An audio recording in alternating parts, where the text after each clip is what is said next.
السلام عليكم ورحمة الله وبركاته. كيف حالكم؟ إن شاء الله يا رب تكونوا بخير وبتمام الصحة والعافية.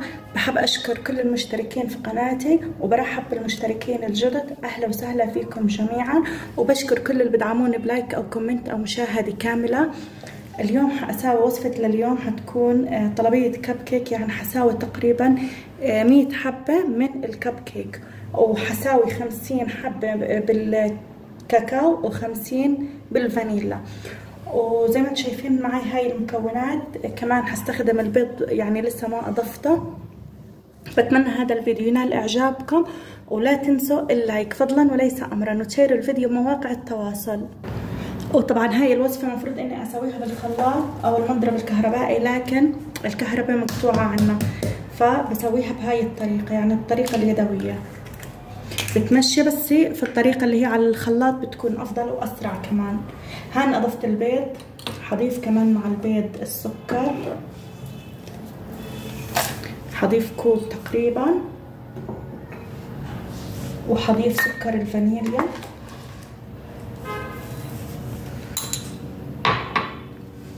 وحخلطهم لحد ما يتغير القوام.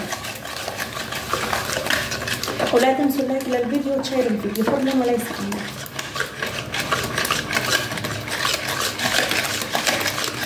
وهان انا حخلط باتجاه واحد،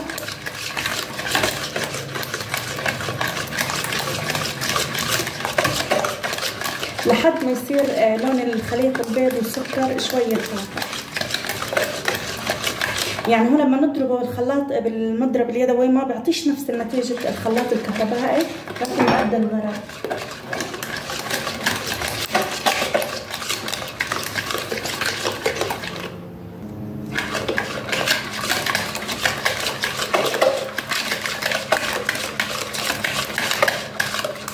وهين بعد ما استمريت بخفقه زي ما انتم شايفين تغير لونه، حضيف الزيت النباتي.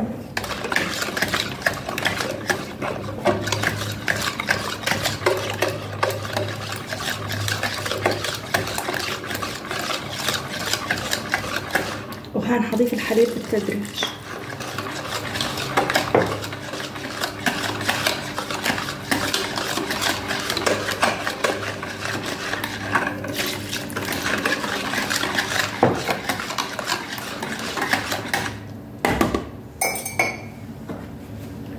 وهنا حضيف الطحين بالتدريج، والطحين لازم اني انخله.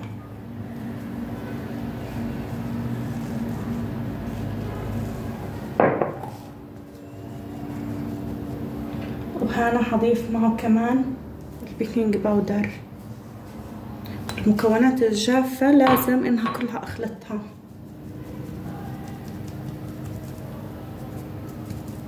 قصدي كلها لازم انخلها، يعني لازم انخلها او اغربلها.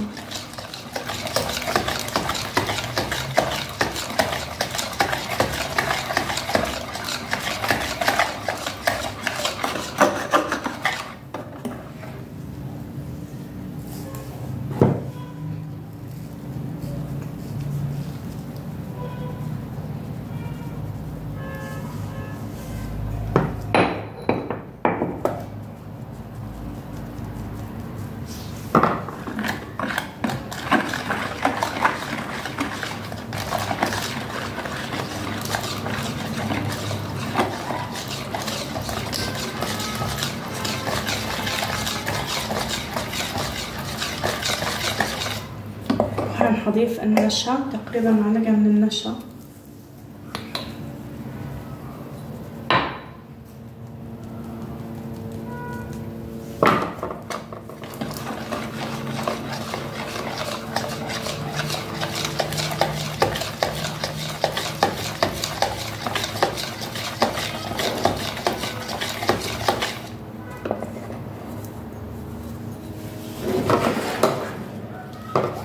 وحضيف كمان نص كوب من الطحين.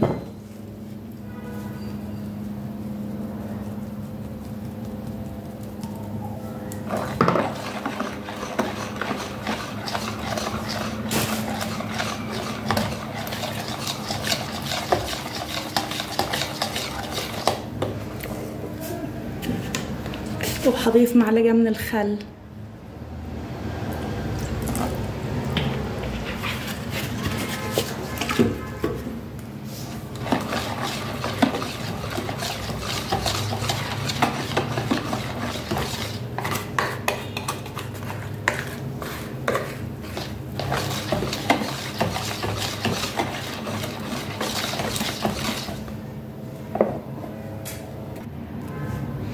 وهنا بعد ما القوام صار بهذا الشكل زي ما انتم شايفين، هيك القوام المفروض.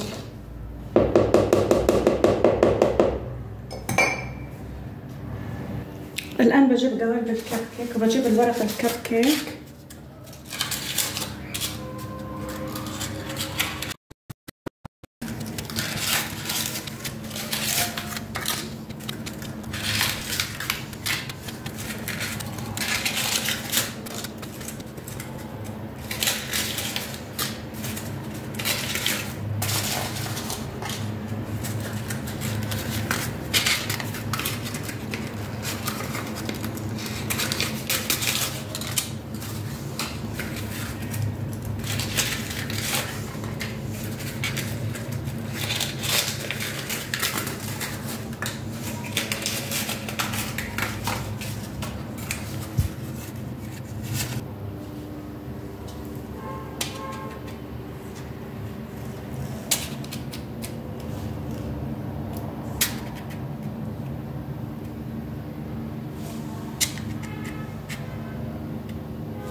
وهنا باقي الخليط، طبعا اخذت نص الخليط ابيض ونص الخليط الثاني حسوي له الشوكولاته.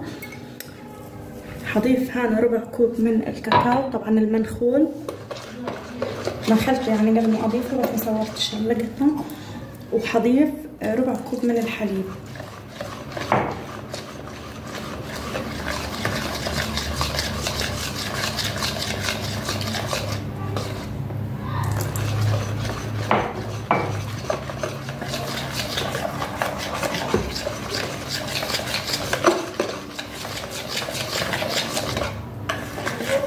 والآن راح أفرغه. وهيك بعد ما صبيت الخليط بالقوالب بحطه هيك بالأرض، وهيك حدخلهم الفرن على درجة حرارة متوسطة. تقريبا حياخدوا 20 دقيقة مدة في الخبز. ما بنخبزه على نار عالية، بنحرقه بسرعة لو خبزناهم على نار عالية. يعني النار من 160 ل 180 يعني مقدارها بتكون اللي بخبزه على فرن الكهرباء. وهنا انا خبزت كل الكميه زي ما انتم شايفين. شوفوا قديش طري وما بياخد وقت كتير بالتحضير، ومكوناته سهله وبسيطه. شوفوا الطراوه.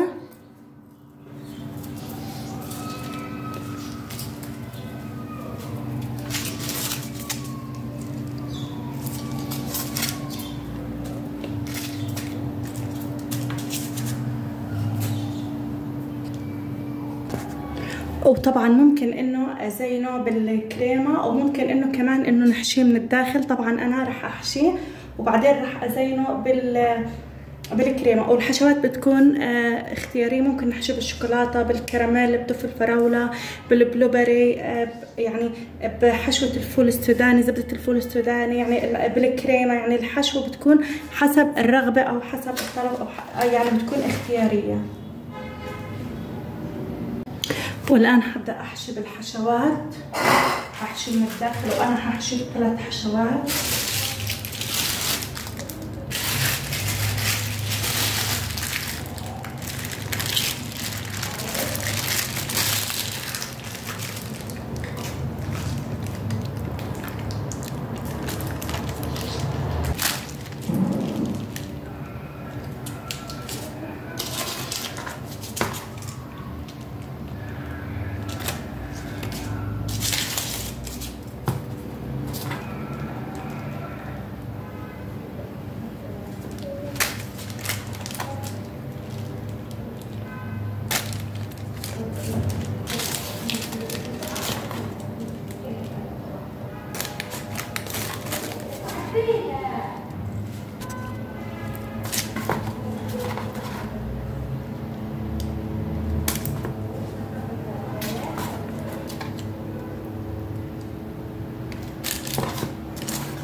هنا بخفق الكريمة. طبعا اضفت الكريمة، وبعد ما اضفت الكريمة اضفت لها نصف كوب من الماء البارد، والان بخفقه لحد ما ترتفع وتصير جامدة.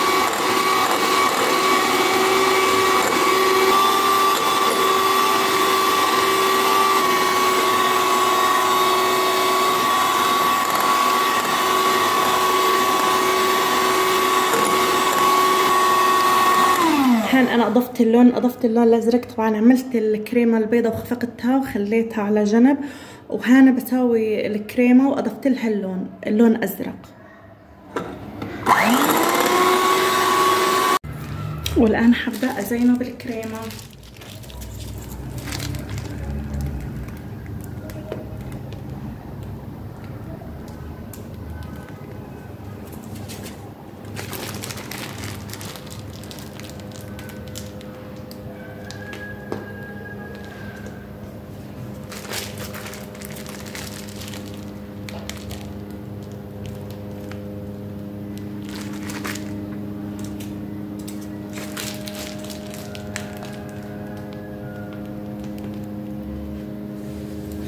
وطبعا هساوي الكريمة لونين،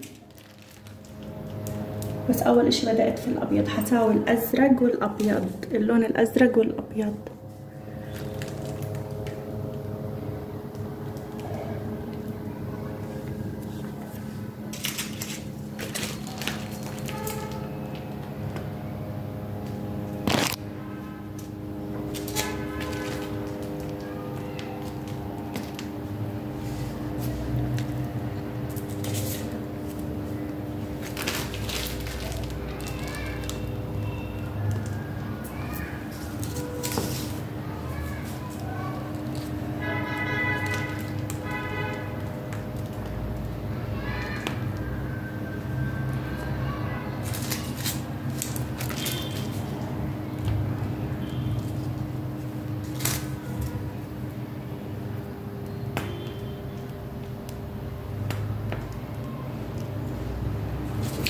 وقعت.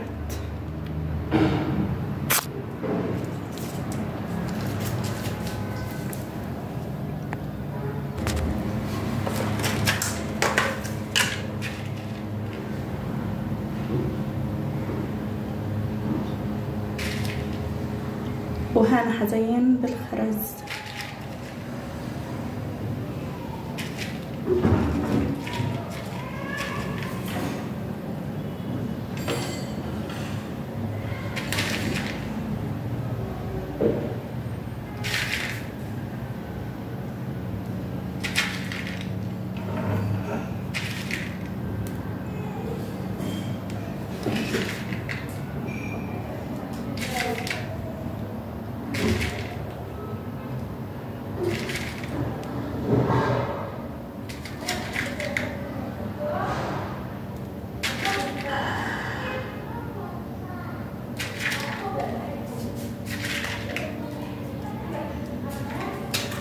واللي بزينهم على طول برفعهم بالثلاجة عشان الكريمة. وهيك الكب كيك صار معي جاهز.